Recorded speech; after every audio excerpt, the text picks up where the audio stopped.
morning, Nigeria, and I make you welcome to Enterprise Weekend, reaching you from Enterprise Television. I am Henry Igwebike. We kick off today with our newspapers, and right after that will be our main conversation also.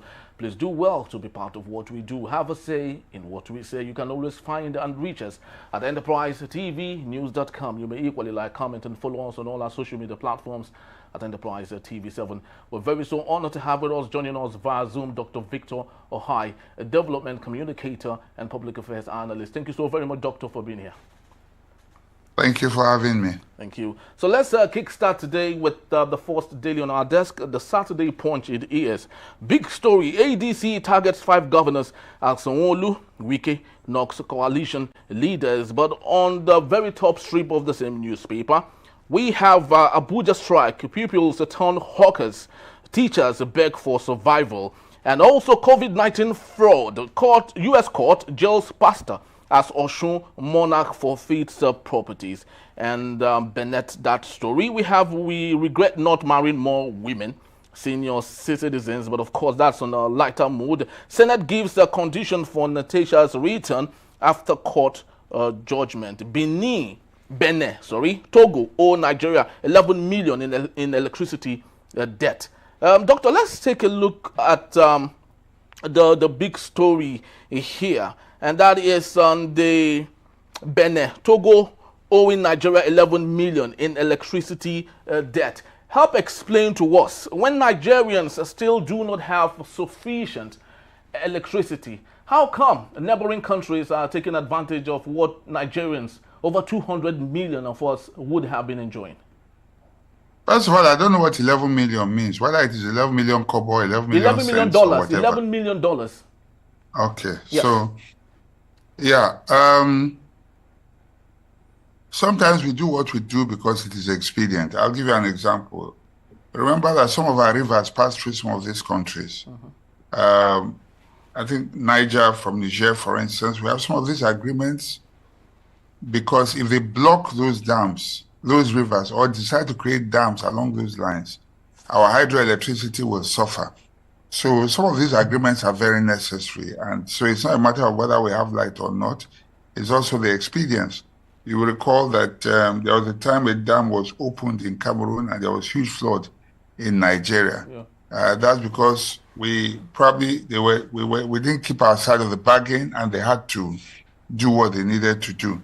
So I don't think we should just, if they're owing, they need to pay. That is obvious. But right now, you will also agree with me, we have,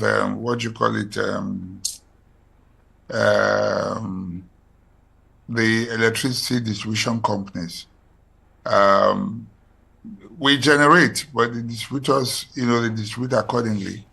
You can just consider those 2 territories as part of, look at them as extensions. We may not generate enough for Nigerians right now. But if those people pay money, the money that they are owing, it's like exporting what you have, exporting your goods, your fuel. Some of it you use locally, some of it you use to generate foreign exchange. So I think that is what it is. And the only thing is to say, how do we get our money back without trying to play Big Brother? But the question is, does it really make any sense that a country that provides or produces something that their citizens do not have enough of it? Remember, a lot of Band A consumers are saying that they have been overcharged, while electricity or supply is not sufficient for them. Does it really make any sense that you, the producer, doesn't have enough for your people, but you want to export? Does it really make any economic sense? Okay, so let me go to one rule that drug dealers have. They say you never take your product, because if you do, you run out of business. Why not justifying the fact that there's incompetency on the part of our distribution networks and our local electricity suppliers, and of course transmission and generation is from government. I think that we also have our own shortcomings. What we give out doesn't necessarily stop what we can get. What it simply means is that locally, Our transmission grid has its issues. Distribution have issues. And these are things we also need to look at because there's a lot of wastage along those lines. If those wastages along transmission and distribution are not there, we won't even be talking about whether we're getting enough or not. I'm not saying that we generate enough at the moment, obviously not. But as we do that, we have complained. There's no time we have never complained that we produce things and we never have enough. What we should begin to look at is how to optimize even what we have, so that we can optimize it well enough, rather than just keep saying, oh, you gave Ghana, you gave Togo, you gave Niger, when you don't even have enough. Your petrol, for instance, that we were talking about that they sell to, people take to other countries. If you take care of your distribution locally enough, the ones that they take out will just be minimal compared to what you have for distribution among your people. All right, that's awesome. But let's take a look at other matters. Abuja strike, pupils, torn hawkers, teachers beg for a survival. Doctor, why would we be speaking to this issue when a couple of weeks back, Nyesom Wike renovated the ICC with 39 billion? I was so proud of it. He equally said that anyone who is against it, that such a person is an enemy of progress. Why benet him? We have teachers who are still struggling for 70,000 naira minimum wage that hasn't been paid. What do you call such kind of leadership? You see, unfortunately, I will not let anyone put words in my mouth because I speak facts. I'll speak to the facts in issue. First of all, Wike is not in charge of the teacher's salary. And he made that very clear. It is the local governments, the local area councils. These guys are given their allocations, they use it and fritter it away. They don't pay the teachers' salaries. This has gone on for too long, And so the two are not related at all. Okay, which is why Wike decided to do what he did. And what he did, he said, okay, I'm going to withhold 10% of what goes to you now so that we can use it to pay teachers. It's easy to throw up sentiments. You don't have to like a person or his face, but we must be honest. It's like saying primary school teachers are not paid all over Nigeria. It's not the responsibility of the federal government. We should go to where the problem is and attack it. So what Wike does with federal FCT money is different from what the area councils do with teachers' salaries. It has been identified. These are the people that are the culprits. They collect money, they don't pay the salaries. But isn't he the supervisor? Isn't he the superintendent? See. You may as well say the president supervises everybody in Nigeria. But the responsibility of local government area is the local government area's responsibility. The responsibility of the state government is its own responsibility. Education is on the concurrent list. State government, federal government, local government, they all have their roles to play. So let's not mix it up and then just bring in sentiments. These are the people in charge. We should address them. It's like the road on your street. You begin to blame the center because of it. When you have a local government area that's supposed to fix that road, let's not mix up the two, please. All right, awesome. That's where the problem is. Let's put the problem at the doorstep where it belongs. All right. But let's take a look at other matters still from the Punch newspaper. Senate gives the conditions for Natasha'S return after court judgment. It was pleasing to note that after everything, Judge Binta Yaku said the Senate should recall Natasha. But of course, the Senate are giving conditions to her return. Would we at the end say Natasha won that fight between her and the entirety of the 10th Assembly? First of all, I think you should read out the conditions for the audience. What conditions are they giving? Well, the conditions, obviously, we don't have the detail because this is but the front page is what's coming out from there. But one of them includes that she must give apology unconditionally to the Senate president, which, of course, over time she has refused to do that. It is well within her right to refuse to do that. She has won a major victory. They cannot give her conditions. Condition for apology is like accepting that she was wrong. Is to save face. But they cannot stop her. That judgment must be enforced. They cannot give their own conditions. There's a judgment. a subsisting judgment. She can decide for the sake of peace to say she wants to, like Oshomole did and a few other people have done in the past. But that precedent must not be allowed to continue. It is wrong. They have acted with impunity and they want to enforce or reinforce that impunity. But it's her choice. If she wants to, she can do it. She can consult with her people. The people who put her there, the Senate didn't put her in the National Assembly, it's her people. So she should go back to her people. Whatever her people say, she should do. If they say she should apologize, just so that she can carry on, well, she can do that. And they are saying unconditionally. I don't understand what that means. But I think that she should. She has a right. She has won that case. It's a victory for her. The Senate cannot continue with this bullying and impunity. But again, it's her call. It's her decision. All right. Of course, as she rejoiced, 5 million naira is still being asked that she should pay for the defamation charges and all. So that's all we have for that particular newspaper. But let's move on. Was it for, no, let's get it right. Was it for defamation or contempt of court? Yeah, contempt of court, really. Sorry for that. Yeah. It's for contempt of court. Now let's go to the Guardian newspaper. The big story. Sorry, just to say that yes, please do. It shows you the beauty of that judgment, that Justice Nyako, in spite of the fact that there was a contempt of court, which is directly against the court, they didn't use that against her. They looked at the facts in issue and they gave judgment as should be.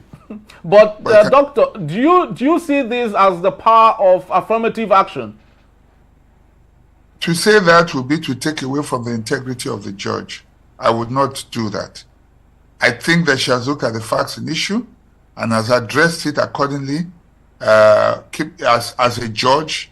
And I don't think that we should be looking at it like, okay, maybe women fighting for women or anything of the sort. It will not, that will take away from the, how do I put it now, the integrity of the judgment.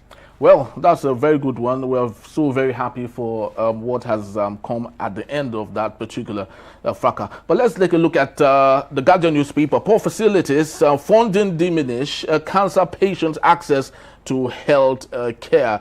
Doctor, can you repeat that? I didn't hear what you said. Poor facilities, funding diminish, cancer patients' access to health care. Okay. Yes. What was the headline? The headline, basically, that is the big story on the Guardian newspaper. Poor facilities, funding, diminish cancer patients' access to health care.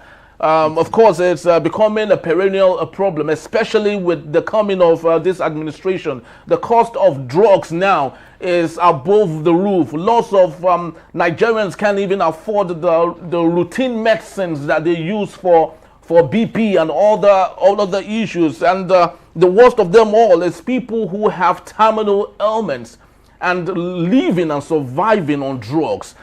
There is a call actually to have us produce locally made drugs in Nigeria. I do not know if we have the dexterity, a scientific dexterity to get that going. And how far do you think that can go, if it's possible? I think we're able to produce drugs here. It's not a problem. Unfortunately, we killed some of our pharmaceutical firms. The foreign firms that were here, now we have to begin to import what they were producing locally. No responsible government should have allowed that to happen. Health is a priority, just like education. And if you remove all the tariffs, it won't kill the government. Yeah. It will not affect things. Rather, you would help because you need human beings are what produce whatever it is that you do. And so health is very, very important. But unfortunately, our politicians, because they have access to health facilities abroad, don't care. It is very irresponsible for any government to even allow any pharmaceutical company to live. You know, I think that all tariffs, if I had my way, all tariffs and all barriers to anything health, you know, should be removed totally. So that if that is the only thing we enjoy, apart from food and good access to basic education, if there's anything we should enjoy, that is one area we should. You know, you can tax luxury items, you can tax every other thing, but these areas, government should take very seriously. And Kama, as we say, is a bitch, excuse my language. Cancer, the common people don't eat the processed food that the rich eat, which is why they don't suffer cancer as much as the very rich do. So, and the good thing is that when cancer comes, sometimes it doesn't even spare them. So if they think that by neglecting that part for ordinary Nigerians, that it will be affected, they can always travel abroad. COVID taught us a lesson, but obviously the rich and the big people didn't learn from that lesson. So all I can simply say is that, you know, they should do the needful, ensure that things like diagnostic centers for early detection are encouraged, and duties on them should be brought down to the barest minimum. Pharmaceuticals, the importation of all the raw materials should be removed completely. You know, an import for products that are imported that are probably not being produced at the country right now, duties should be removed so that it can be as low as possible. You know, but who am I? I hope they're listening. I hope they are truly listening, because it's truly despicable that Nigerians, the vulnerable ones, are taken back to herbal medicine as an alternative to the very expensive drugs they can't get. And of course, we know the avalanche effect of some of those things. And you rightly said it, that the very rich and the elite in our society do not care. And we hope that things will equally get better. But let's take a look at the last story just before we leave for this particular segment. Federal government raises the alarm over the influx of fake solar products. And we're talking about panels here, Doctor. We just finished talking about the deficit of electricity to consumers in Nigeria. Nigerians have resorted to alternatives, green energy, to see if they can, of course, substitute the national grid they do not have. The federal government has come back again to say they would ban the importation of panels into the country because, according to them, there is a local producer who hopes to start production of solar panels in the country. Is this not but a Trojan horse to possibly empower one of them as against Nigerians taking advantage of alternative power for themselves? I don't think we should be looking at government with suspicion all the time. I don't think it's right. Nothing. It's easy to say, okay, some people are selling generators, therefore they will not want power to work and things like that. No, let's stop thinking like that. If there are fake, you and I know that our people, they bring in fake products into this country, right up to drugs. Whatever government does to protect us, I think it's just in order. If they start producing panels locally here, it's going to generate, why should we fight it? It will generate employment, okay? Those people who are employed will pay taxes, the company itself will pay taxes, and it will increase our local capacity here, and possibly it will help us to produce to a point where we can start exporting. That's the light in which I think we should look at it, rather than look at everything with suspicion and say because it's a government policy, therefore they want to favor their cronies. No. I would not look at it that way at all. All right, Doctor, if you have 60 more seconds, let's just take a look at this human angle story just before we leave for today. Lagos Assembly considers a bill on humane services in correctional centers. I do not know what that means, but if I would look at it from the light of possibly to decongest our correctional centers, so rather than have people who have committed lesser crimes serve jail terms, they should rather do community services. Don't you think this is a wonderful bill that shouldn't go through any friction, but just to allow it go on? Well, if I heard you correctly, you talked about humane services. I didn't hear the other aspects you were talking about, but that is also okay. But I want to dwell on what I heard, which is humane services at our correctional centers. The reason is, if you saw what happened in Kenya recently, although that was not a correctional center, it was at a police station where a blogger was killed, he was brutalized. I think that human services will entail feeding them like human beings, not like animals, treating them with respect and dignity rather than treating them as if, you know, they are subhuman beings.